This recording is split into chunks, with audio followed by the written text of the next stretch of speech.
বন্ধুসকল মই এতিয়া আহিছোঁ মানে শিৱসাগৰ আপোনালোক সকলোৱে জানি যে বন্ধুসকল মই এতিয়া ইয়াতে আছোঁ আপোনালোকক অলপ ইয়াৰ পৰিৱেশটো দেখাম ইয়াত বন্ধুসকল আপোনালোকে দেখিবলৈ পাইছে এয়া হৈছে মানে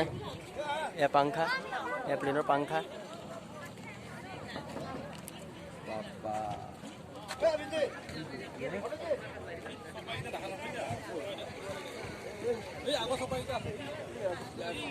বন্ধুসকল এয়া মূল প্লেনখন ইয়াত আছে বুলি কৈছে আপোনালোকে ইয়াতে হ'ব ৰেষ্টুৰেণ্ট হ'ব ইয়াৰ ভিতৰতে ৰেষ্টুৰেণ্ট হ'ব আৰু ইয়াত মানে মানুহে আৰু হৰিপ্ৰসন্ন হাজৰিকা কৈছে যে ইয়াত মানে সাধাৰণ মানুহ যিবিলাক মানে সাধাৰণ মানুহ সেইবিলাকো মানে ইয়াত মানে আহাৰ গ্ৰহণ কৰিব পৰাকৈ প্লেনখন ভিতৰত সোমাই চাব পৰাকৈ তেওঁ সুবিধা কৰি দিব সকলোৰে কাৰণে সমান এইটো খুবেই মানে প্ৰশংসনীয় কাম খুবেই ভাল কাম ইয়ালৈ আহি মানে খুবেই ভাল লাগিছে বন্ধুসকল